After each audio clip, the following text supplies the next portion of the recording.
Hello दोस्तों, आज के इस वीडियो में हम समकोण त्रिभुज यानी राइट एंगल ट्रायंगल पढ़ेंगे। समकोण त्रिभुज किसे कहते हैं, परिभाषा के साथ जानेंगे। आज तक आप कुछ भी नहीं जानते हैं ना, वो हम ऐसा सिखाएंगे ताकि आपको समकोण त्रिभुज पूरा समझ में आ जाए। सबसे बड़ा समकोण त्रिभुज में दिक्कत क्या होता है, ये समकोण त्रिभुज की भुजा को समझना बहुत ही मुश्किल होता है।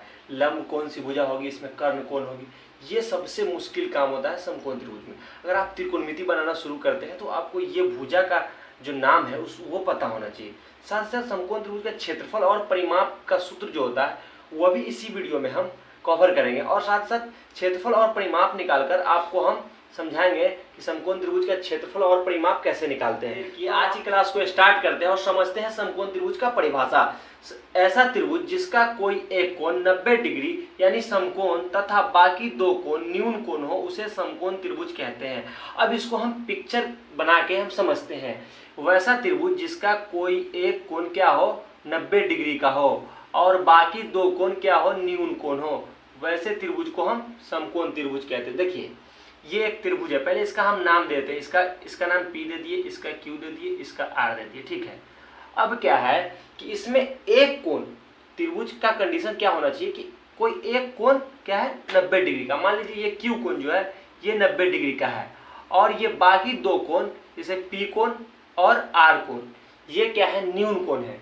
वैसे त्रिभुज को हम समकोण त्रिभुज कहेंगे। मतलब कंडीशन सिर्फ एक है कि कोई एक कोण का मान क्या हो, 90 डिग्री का हो, वैसे त्रिभुज को हम क्या बोलेंगे, समकोण त्रिभुज बोलेंगे। अगर सीधा रहे, उल्टा रहे, किसी भी तरह से बना रहे, कंडीशन सिर्फ एक है कि किसी एक कोण का मान कितना डिग्री होना चाहिए, 90 डिग्री होना चाहिए। वैसे त्रिभुज को हम क्या बोलेंगे, समकोण त्रिभुज बोलेंगे। अब दूसरा बात क्या है कि दो कोण जो बचेगा ना, वो दो कोण न्यून कोण होगा। न्यून कोण किस कोण को बोलते हैं, न्यून कोण का मतलब होता है वैसा कोण जिसका मान 0 डिग्री से लेके 90 डिग्री के बीच के कोण को हम क्या बोलते हैं, न्यून कोण बोलते हैं। 0 डिग्री से बड़ा और 90 डिग्री से छोटे कोण को हम न्यून कोण। तो न्यून कोण का मतलब आपको समझ में आ गया कि न्यून कोण किसको बोलते हैं, 0 डिग्री से बड़ा और 90 डिग्री से छोटे कोण को हम न्यून कोण बोलेंगे। तो आप ये याद रखिए कि त्रिभुज आपको उल्टा बने, सीधा बने, किसी भी तरह से बने, किसी एक कोण का मान क्या होना चाहिए, 90 डिग्री होना चाहिए। वैसे त्रिभुज को हम समकोण त्रिभुज कहेंगे। अब हमको ये भी पता होना चाहिए कि समकोण त्रिभुज की भुजा की पहचान हम कैसे करते हैं। समकोण त्रिभुज में 3 भुजा होती है, एक को लंब बोलते हैं, एक को कर्ण बोलते हैं, एक को आधार बोलते हैं। लंब को इंग्लिश में परपेंडिकुलर कहते हैं और उसको शॉर्ट में हम P से लिखते हैं, और कर्ण को इंग्लिश में हाइपोटेनस बोलते हैं। हाइपोटेनस को S से लिखते हैं, ठीक है, शॉर्ट में। और आधार को अब जानते हैं कि बेस से आधार को दर्शाते हैं, मतलब आधार को हम शॉर्ट में B से लिखते हैं। अब ये बात हो गई कि यह समकोण त्रिभुज है। इस समकोण त्रिभुज में हमको क्या पता होना चाहिए कि लंब कौन सी भुजा होगी, कर्ण कौन सी होगी, आधार कौन सी होगी। इसकी पहचान हमको बहुत ही जरूरी है, क्योंकि अगर हम त्रिकोणमिति बनाते हैं तो उसमें लंब, कर्ण, आधार पहचानना बहुत ही जरूरी है, ताकि हमको सवाल बनाने में आसानी हो सके। तो अगर आप लंब, कर्ण, आधार पहचान लेंगे तो त्रिकोणमिति बनाने में काफी आसानी होगी। कर्ण की पहचान करते हैं तो कर्ण की पहचानने के लिए एक रूल होता है, 90 डिग्री के सामने की भुजा को कर्ण कहते हैं। ये जो समकोण त्रिभुज है, यहाँ पे क्या है, 90 डिग्री का कोण बन रहा है। कितना डिग्री का कोण बन रहा है, 90 डिग्री का। तो 90 डिग्री के सामने जो भुजा होगी उसको हम कर्ण कहेंगे। 90 डिग्री के सामने देखिए यह भुजा है, PR है, तो इसको हम कर्ण बोलेंगे। कर्ण को इंग्लिश में हम हाइपोटेनस बोलते हैं, ठीक है, उसको S से लिखते हैं। तो ये भुजा कर्ण हो गई। आपको समकोण त्रिभुज किसी भी तरह से हो, उल्टा हो, सीधा हो, चाहे किसी भी तरह से हो, आप ये बात याद करिए कि 90 डिग्री के सामने जो भुजा होगी वह कर्ण होगी। कर्ण को इंग्लिश में हम हाइपोटेनियस बोलते हैं, ठीक, S से उसको लिखते हैं। तो समकोण त्रिभुज आपको उल्टा बने, सीधा बने, किसी भी तरह से बने, आपको बात यही रखना है कर्ण पहचानने के लिए कि 90 डिग्री के सामने जो भुजा होगी वह कर्ण होगी, ठीक। तो कर्ण आप समझ जाएंगे। समकोण त्रिभुज आपको इस तरह से बना दे, ठीक है, इस तरह से। आपको सिर्फ एक ही बात याद रखना है कि जो भी 90 डिग्री के सामने होगी वह कर्ण होगी। क्या होगी, जो भी भुजा 90 डिग्री के सामने होगी वह कर्ण होगी। तो अब आपको कर्ण पहचानने में कोई भी दिक्कत नहीं होगा। लंब और आधार को समझेंगे। लंब और आधार क्या होता है, न्यून कोण के बदलने से। एक न्यून कोण यहाँ पे होगा, ठीक, एक न्यून कोण C पे होगा। तो न्यून कोण के बदलने से क्या होता है कि आपको लंब और आधार बदलता रहता है। तो कर्ण के लिए तो सिंपल सा रूल आपको याद ही है कि जो 90 डिग्री के सामने जो होगा वो कर्ण होगा, ठीक है। 90 डिग्री के सामने कौन सी भुजा है? AC भुजा है, तो AC भुजा को कर्ण बोलेंगे। यहाँ तक तो आपका क्लियर हो चुका है पहले से ही। अब क्या है कि अगर हम अपने आप को C कोण पर मानते हैं कि हम यहाँ पे है, ठीक है, तो इसके सामने जो भुजा होगी, इसके सामने कौन सी भुजा आपको दिख रही है? ठीक है, इसके सामने आपको AB भुजा दिख रही है, तो AB भुजा क्या हो जाएगी? यह लंब हो जाएगी। जो न्यून कोण अगर हम अपने आप को कोण C पर मान रहे हैं, तो इस तरह से क्या होगा कि इस न्यून कोण के सामने जो भुजा होगी वह लंब होगी।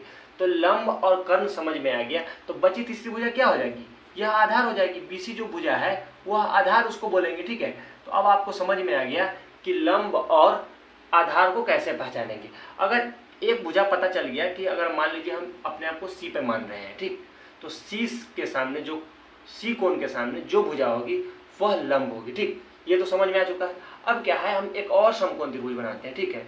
देखिए ये एक समकोण त्रिभुज है, ठीक, इसका नाम हम PR, ठीक है, Q, यह एक समकोण त्रिभुज है, ठीक।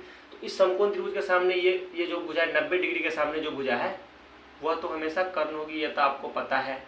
ये तो आप, ये बदलता नहीं है, ये फिक्स होता है, ठीक। तो इसको तो हम कर्ण समझ ही चुके हैं। अब क्या है, अब हम अपने आप को इस कोण पे ले जाते हैं, ऊपर पे ले जाते हैं, ऊपर, ठीक, कोण P पे। तो कोण P के सामने कौन सी भुजा दिख रही है आपको? ये दिख रही है QR। आपको लिखा हुआ है लंब के लिए रूल, न्यून कोण के सामने की भुजा को लंब कहते हैं। हम अपने आप को क्या मान रहे हैं कि हम P पर हैं, तो P कोण जो है, P कोण के सामने कौन सी भुजा है? QR है, इसलिए QR क्या होगी? लंब होगी। जब QR लंब हो जाएगी तो ये तीसरी भुजा जो PR है यह आधार होगी। तो लंब और आधार न्यून कोण के बदलने से लंब और आधार बदलता रहता है। जब हम इस P पे रहेंगे तो ये लंब हो जाएगी, ठीक।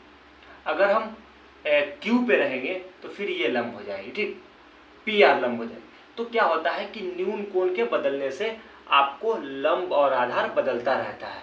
तो आप कॉन्सेप्ट को समझिए। अगर हम यहाँ कोण त्रिभुज का क्षेत्रफल और परिमाप निकालने के लिए कौन से फार्मूला का इस्तेमाल करते हैं, फार्मूला को समझेंगे, साथ ही साथ क्षेत्रफल और परिमाप को समझते हैं।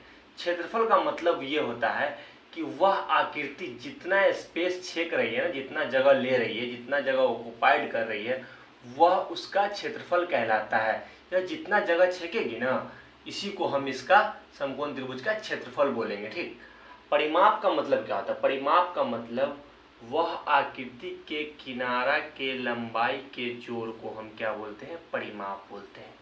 परिमाप निकालने का मतलब आपको कोई बोलेगा कि परिमाप निकाले, तो आप उसके किनारा के लंबाई के जोड़ को परिमाप बोलेंगे। तो समकोण त्रिभुज का क्षेत्रफल का फॉर्मूला आप लिखते हैं। समकोण त्रिभुज के क्षेत्रफल का फॉर्मूला होता है 1/2 गुने आधार गुने ऊंचाई। यही है समकोण त्रिभुज के क्षेत्रफल निकालने का फॉर्मूला। इसी फॉर्मूला का जब हम इस्तेमाल करेंगे तो क्या होगा? समकोण त्रिभुज का क्षेत्रफल निकल जाएगा। परिमाप के लिए फॉर्मूला होता है A + B + C। मतलब क्या हुआ?